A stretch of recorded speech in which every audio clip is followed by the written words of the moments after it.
All right.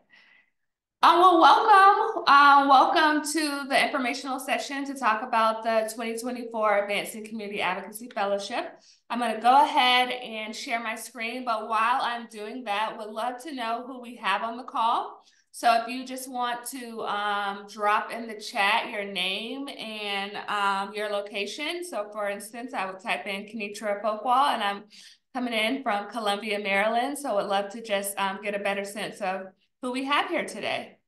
And I'm going to share my screen.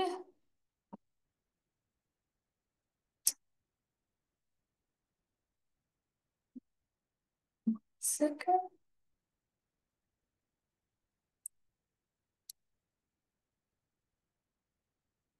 Right. All right. Can it thumbs up if you can see that okay? All right. Well, before we get started, I'm Kenitra Folkwall. I'm a program director here with the Horizon Foundation, and you'll also hear from my colleagues Jennifer Holland and Ms. Alice Harris. But I'm going to kick us off, and I'm just going to kind of just set the stage and give you a little bit of background information of just the Horizon Foundation. And then I will pass it over to Jennifer, who will talk a little bit more about the fellowship itself. So. Let's get my controls here. All right. So I just want to start off with the vision and the mission of the Horizon Foundation. So for the first time in 25 years, the foundation has changed its mission, vision, and values. And this is really a big deal for us. This work and really us going into a new strategic plan has really been able to just lay the groundwork for our future. And our future is really thinking about how we can recommit and really focus on racial equity and strive to be an anti-racist organization, how we put trust at the center of all of our relationships, and how we just work deeper and better with the community. So if you see our vision, we envision a Howard County free from all systemic inequities, where all people can live abundant and healthy lives. And our mission is really to work side by side with community to build power, advocate for policy change, and dismantle structural racism to achieve better health for everyone in Howard County and Greater Maryland. So you really should be able to just see how that mission and vision really is elevated in the work that we're doing with the Advocacy Fellowship as well. I just want to talk a little bit about our values. So underneath all of our work, all our values, so these really are the principles that give us purpose and directions, and how we know that we are doing, holding ourselves accountable to the community. So with that, I won't read all of our values, but we're really focusing on how to be impactful, trustworthy, and knowing that we are seeking to earn trust, anti-racist, courageous, and catalytic. And lastly, before I pass it over to Jennifer, I just want to talk a little bit about our strategic priority areas. So we have 3 strategic priority areas, and these were identified by you, the community, the people here in Howard County. And these are demand an equitable healthcare system, dismantle structural racism through community building, and increase affordability and build health. So with our strategic priority areas, we not only aim to meet immediate physical, social, emotional health needs, but also to help build capacity and the momentum to do this work. So you'll see that our strategic priorities are in a circle. So we know that all of our work is interconnected. So when we address mental health, we also might be addressing housing, or when we address affordability, we're thinking about the healthcare system. So we know that as residents in this community that we don't live in silos, and all of our work is connected. And that's what we're seeking to do with our new strategic plan. So now I am just going to pass it over to Jennifer, and she will go a little bit deeper in what this grant opportunity or this fellowship opportunity is all about. Okay, thank you, Kenitra, and good morning again, everyone. It is a pleasure to join you bright and early today to take a deeper dive into the Advancing Community Advocacy Fellowship. I'm Jennifer Holland. I serve as the Policy and Community Engagement Director here at the Horizon Foundation. And so I'll provide a brief overview about what this fellowship entails, and then you'll hear from one of our one of our fellows to share her take on this experience and giving you an inside look on some of the things that she's learned as well. So as it relates to this opportunity, it was created and it was launched in 2021, right in the middle of the pandemic. But we really saw an opportunity to really identify an individual and a group of individuals who would be willing to work alongside us and to learn organizing and advocacy principles. And so really the opportunity is really about building that advocacy and organizing muscle for individuals who live in and or serve Howard County. And so I see in the chat, there are a variety of folks from across Howard County, but also in other parts of the state, and that's okay. We are really looking for an individual to really partner with the Horizon Foundation in the new focus areas that Kenitra just elevated. And again, identifying an individual, two individuals for this upcoming year who will receive organizing and advocacy skills, working alongside us as we further build out this new body of work that we may have, or to continue some of the work that we are doing in some of our issue areas. And so, again, this is a strategic opportunity that speaks to building that advocacy and organizing muscle. And so we are looking to award up to 2 individuals with a contract of $30,000 per year for 2 years. And the grant period would begin January 1st of 2025 through December 31st of 2026. And so really the purpose of funding, and some of you may ask, well, why an individual? Well, we learned that it is better for us to engage and to work with someone, in their own individual capacity. It can be rather difficult in doing this with a nonprofit organization because we want to make sure that those lessons, that the learnings and the opportunities are really customized to really meet the individual. And so this allows us and expands our ability to do grant making differently.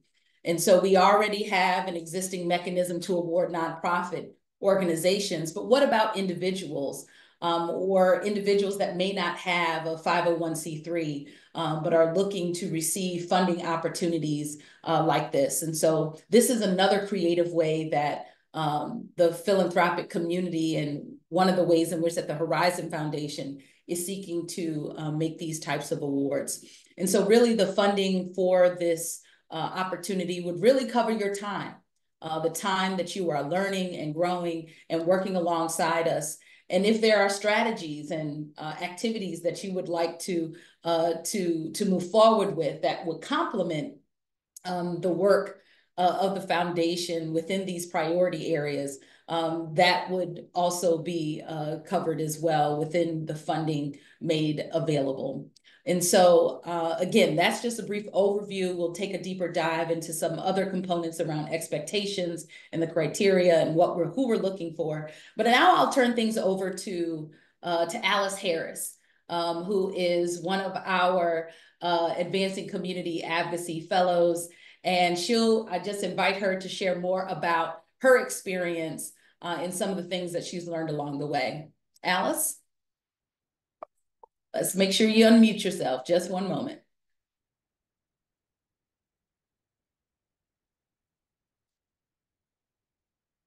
This is why I love this team. There you go. Yes. Well, thanks for joining, Alice. Good morning. Absolutely. And welcome to everyone who's here this morning. I promise I'm going to keep this short and sweet. The ladies have advised me you've got this amount of time. So let me just start off by thanking Jennifer and for just the introduction. I want to start off by sharing just a brief overview of my experience working with the foundation as a health equity fellow, actually beginning in 2022. During the past 2 years as a fellow and a lead organizer for the Healthier Choices Coalition, we've been able to focus on and prioritize and actually launch 2 key priority areas identified by the coalition. including securing county funding to launch the county's first mobile market in 2024, which we are extremely proud of, and developing a collaborative initiative in 2023 to establish a farm to school table initiative to expand healthier and more nutritional school meal options, which will be piloted throughout schools in Howard County school system beginning this school year. As a fellow, I've had the privilege of collaborating with a diverse range of public, private, and community organizations, residents.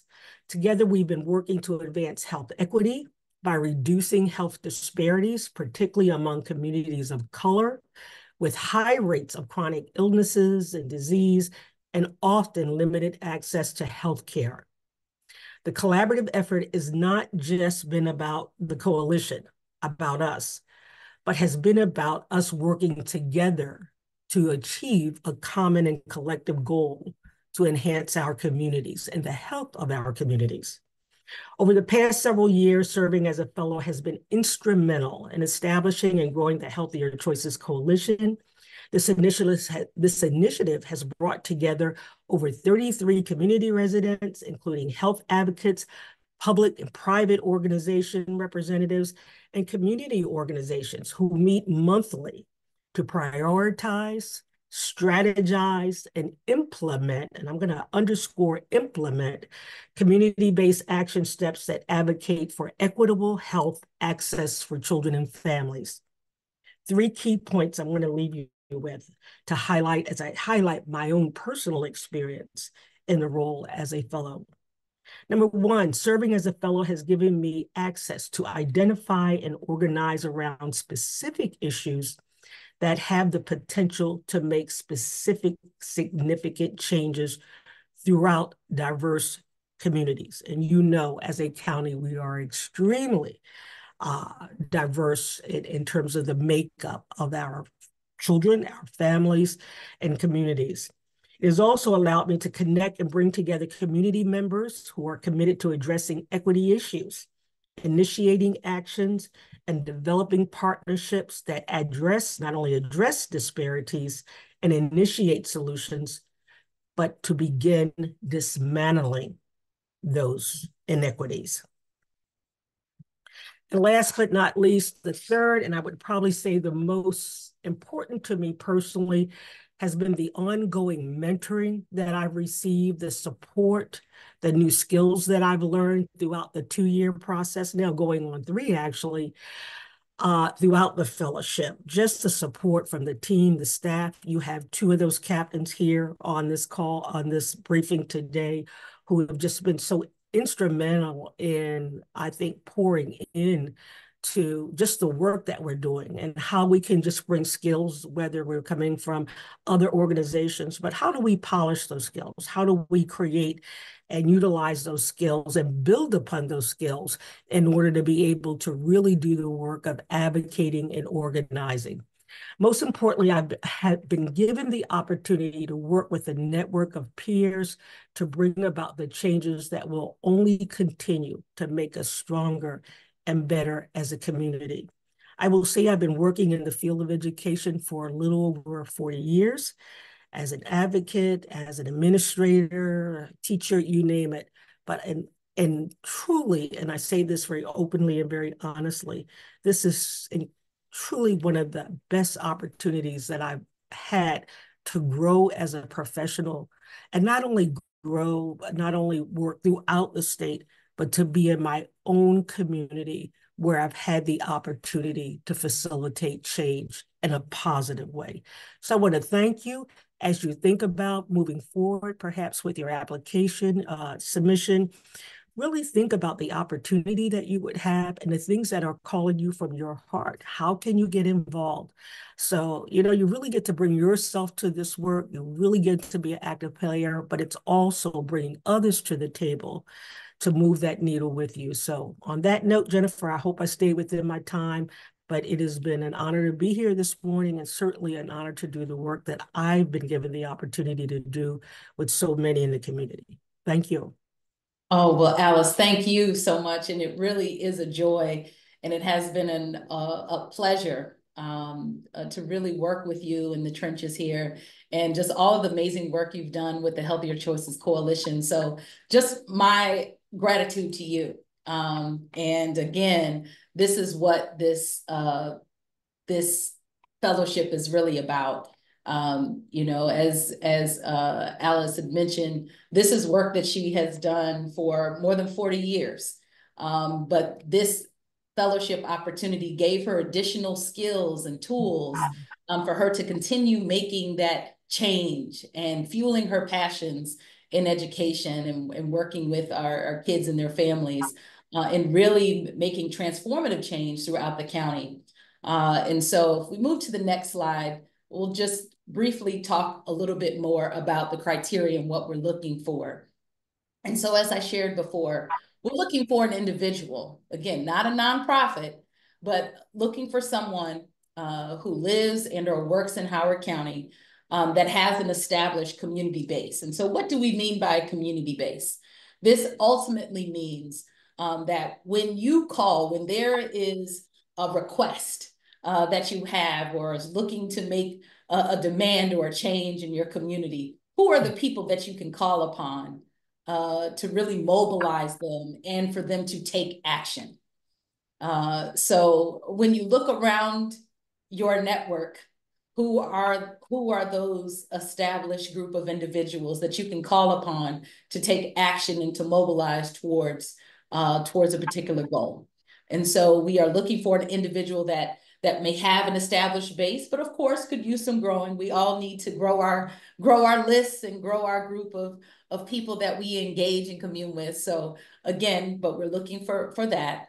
And that we want to find 2 individuals that are passionate about the new focus areas and our mission, our vision, our values, and at least one of the new strategic campaign areas. And they are maternal and infant health, mental health, high quality housing, and food and nutrition security. And again, Alice was providing her experience as she identified food and nutrition security and is doing work with the Healthier Choices Coalition. And I see some of you may have had some experience with that as well. But I would like to call out that around maternal and infant health, which I had the pleasure of leading that portfolio at the foundation, along with high quality housing, these are 2 new areas for the foundation. And so this fellow would essentially assist and be a part of building this portfolio of work within those new areas as well, in addition to learning and growing in their advocacy and organizing journey. Mental health is not new to the foundation, as many of you know, but we recognize that there is a need to re-energize and identify new policy areas within this space, both locally and opportunities to support statewide. And so again, it would be where there's an alignment with our mission, vision, and values, and in the area of passion within one of these particular areas. We're looking for an individual who's new to this space or wants to further develop their advocacy and organizing skills. Again, it's a muscle, right? And so we are looking to work in partnership with someone who is willing to learn and to be coached and maybe new to this space, but it has a desire to really make change in their community and has experience in working and serving communities of color. This is really important as it relates to our racial equity work. And having that experience, again, aligns with our, not just our new mission, vision, and values, but it's really a core part of our work as we recognize that is really important in addressing the systemic inequities that have fueled many of the racial disparities and inequities that we see. And again, having that understanding and commitment to racial equity principles. And I would also make sure that I underscore this: time. This fellowship takes a lot of time. And I know that when I think about Miss Alice, I think about the time that she has committed to this experience, as well as our other fellows since 2021. It does require time. And so we are simply asking and expecting that an individual who seeks this fellowship has the ability to commit at least 20 hours per month for the fellowship experience, and is willing to really mobilize community members towards making community change. And so that is the criteria that we're looking for. And ultimately, I think we want to make sure that we work well together, right? And so again, we recognize that that all of these things are important, but ultimately we want to make sure that there is the right fit and the right alignment in whoever we select. So next slide, Kenitra. So overall, here are the expectations. We simply want to make sure that the fellow is able to learn, to share, and to engage. And so we can expect to have, whether virtual or in-person, bi-weekly check-ins with key staff. And so it would most likely be myself along with whoever the issue leads are to make sure that we are aligned in doing the work together. We can expect, as part of the new grantee experience, to have trainings in quarterly meetings where there will be assignments and tasks that really supplement the learning process. Again, this is an experiential learning opportunity. And then, of course, as I said before, commit at least 20 hours per month for this fellowship opportunity. And of course, the time will shift as we move forward, right? But because there are things that we're looking to build out. And so the time may look different depending on the stage and the pacing and the phasing of our work. We also want you to share. We want you to share these learnings and the information with others in your community, and also share back to us. What are the things that you're learning? And when we say complete reports, don't be weary of that. A report could be a check-in call. It could be something a little bit lighter that allows us to better understand and to make sure that we're creating this opportunity that is meaningful and impactful to your own life. And so, again, when we say quarterly reports and a mid-year and final report, again, I think that the mid-year and final are important, but those quarterly, we can be flexible. And again, we are here to listen and to meet you where you are, and to make sure that you have everything that you need to be successful.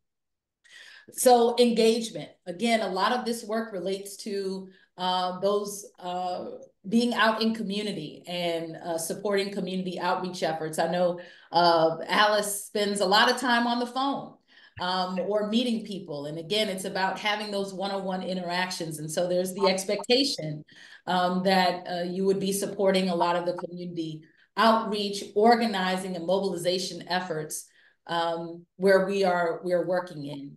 And then again, continuing to build your base, making sure that we are recruiting. We have an active coalition with Healthier Choices.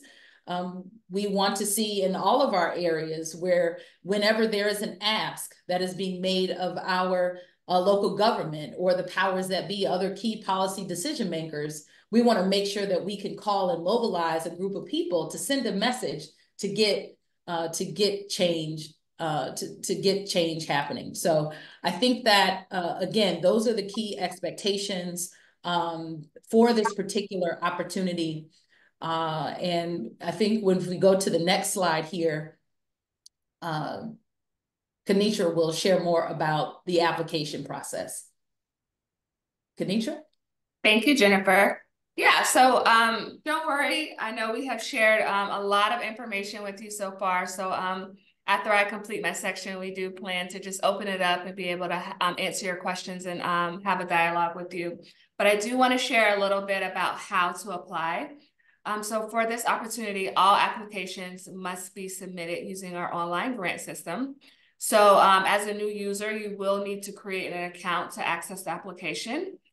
We've also included instructions within the RFP to kind of help you create that application, create that user ID for your application. So since you are applying as an individual and not an organization, there are some key steps that you'll need to do. And I've created a nice guide to kind of help walk you through that and make it easier and more accessible for you. So I do want to point out that this grant application, if you're used to applying to the foundation under our organization, the grant application might look a little different. This application is really designed to just really understand or better understand your passion and your experience and your capacity and commitment to working on these health challenges in Howard County. So there will be different questions, and within the RFP as well, we have the full application where you can see the questions before you even have to log into the portal. But you'll see questions, kind of like, what has been your experience working with or serving communities of color? Or what does embedding racial equity into the work that you do look like? Or what would you like for it to look like? Talk a little bit about community power and, what do you think you bring to the table, and how would you help the basic people that you're convening participate in this work? So these questions are, meant to really be able to assess, your passion and your capacity and your experience with this work. So I just wanted to call that out so you're not alarmed when you're going through the application. It's like, well, these don't look like standard application questions that I've completed in the past. So the biggest thing to know is that the deadline to submit the application for the RFP is October the 8th. So the application will automatically shut off at like 11:59 and 59 seconds on October the 8th. So please make sure that if you're considering applying, please make sure you get your application in on time. And as always, if you have any questions or you have any issues working within the system, my contact information will be located on the final screen. So to just make sure that you can get a connection with me or contact with me if you're facing any challenges. Just to talk a little bit about our timeline. So we know the application closes October the 8th. Staff from the Horizon Foundation team will be reviewing applications from October the 11th to October the 21st. After a review of applications, the foundation will select participants to participate in a 30-minute follow-up conversation. So this is really, we know that the application questions won't be able to get to everything. So this is really to be able to learn more deeper about your passion and your capacity. And maybe we have some questions that we want to follow up from your application. So we will conduct those follow-up conversations between October 28th and November the 1st. And then we expect to have a funding decision communicated by November the 8th. So timeline can move faster, but know that by November the 8th, we will have made a funding decision. I think we'll just open it up for questions now, Jennifer, and then see if you guys have any questions just around the timeline, how to apply, or anything just around the content or the experience of the fellowship. You are welcome to use the hand feature or put any questions in the chat. We will call you and ask you to unmute.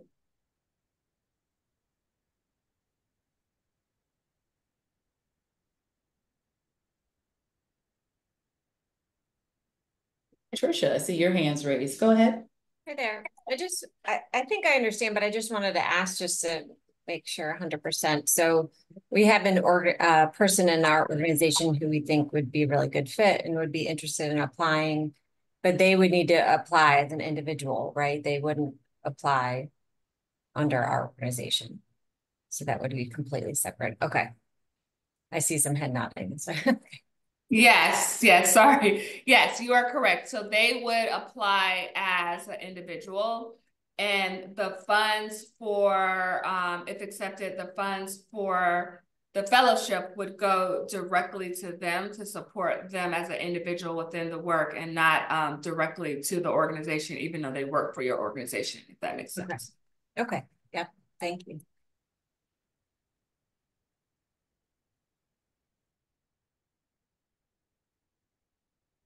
More questions? Hi, I have a question. My name is Mona. And I meant to ask, is there some kind of an educational qualification, a basic minimum that's required here?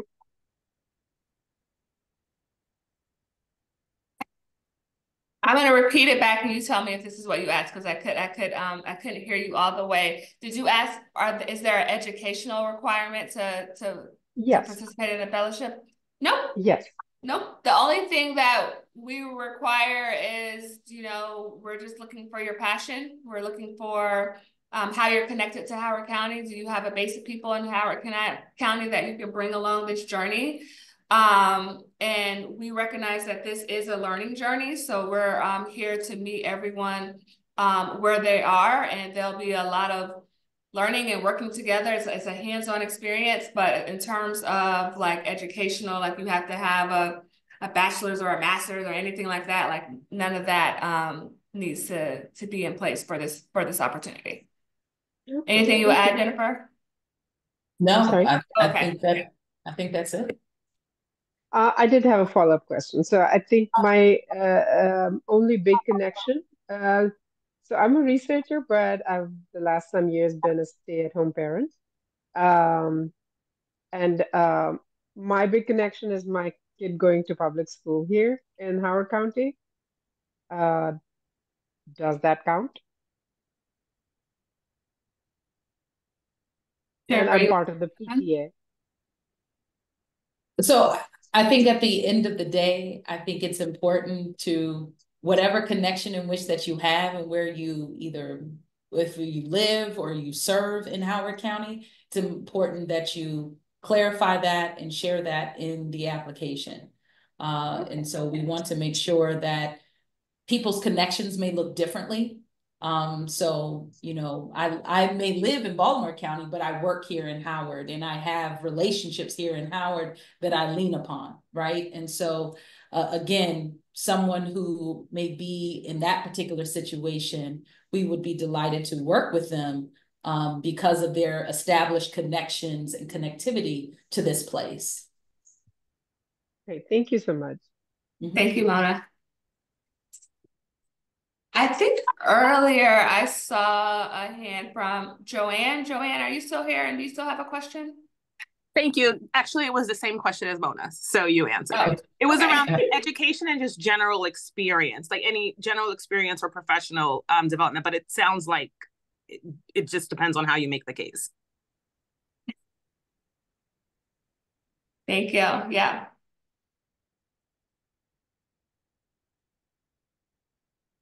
And I see Marcus has a question in the chat. What do the quarterly trainings typically look like? So I'll kick off and then I'll turn it to you, Kaditra. So as it relates to the quarterly trainings, this is a part of our new grantee experience. And so we can expect that in addition to the other grantees, as we now have released a housing justice RFP, and that deadline is also on October 8th. We're expecting that all of our grantees will be a part of a cohort. And in this cohort, there will be various training opportunities throughout the year that will provide tangible skill building opportunities that will allow them to apply to whatever area they may be working in. And so we can expect that to be a part of it, or it could be a meeting where the fellow participates in meetings with Horizon Foundation staff.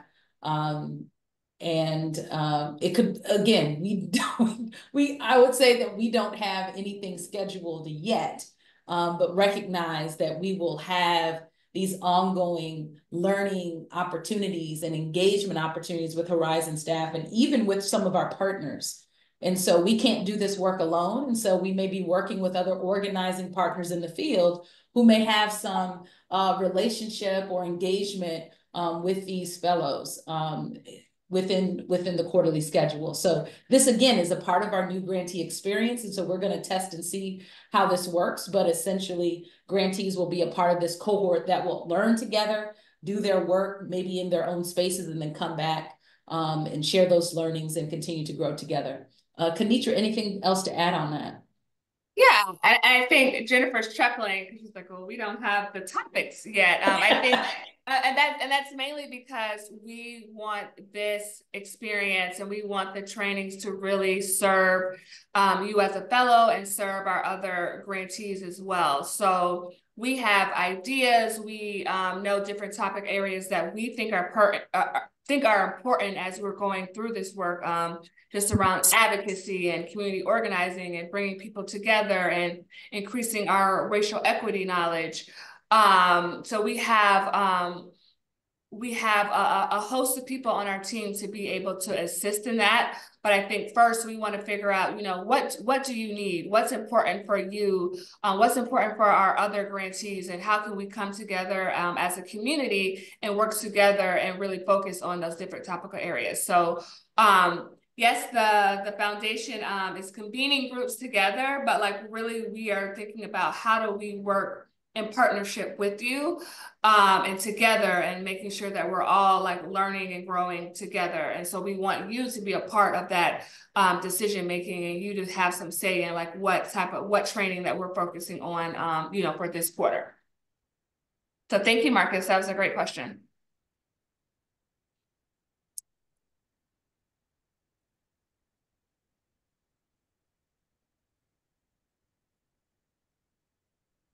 Any other questions? I'm gonna check the chat to see if anything.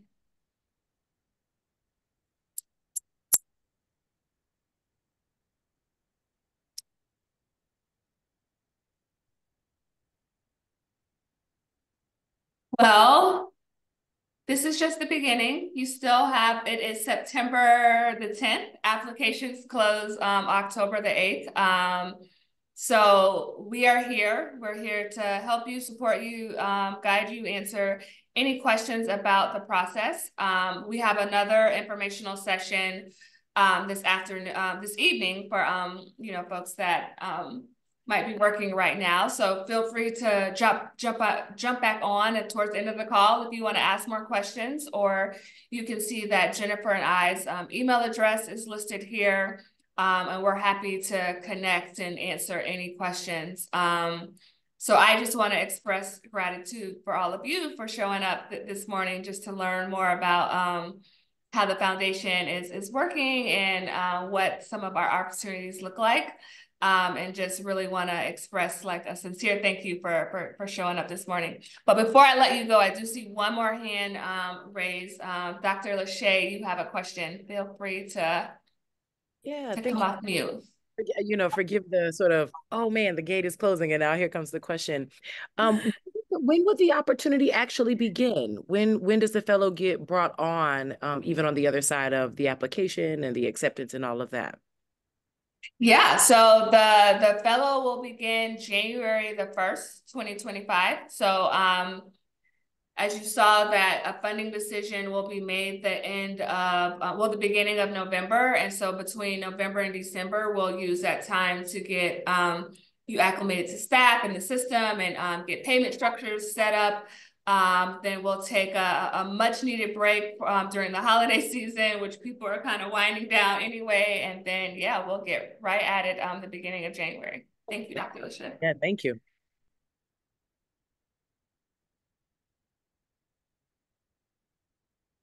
All righty. Well, thank you all for joining. And please let Jennifer or myself know if you have any questions. And we hope that you apply and we look forward to reading your applications. Thank you all. Thank you. Have a great day. Thank you. Thank you.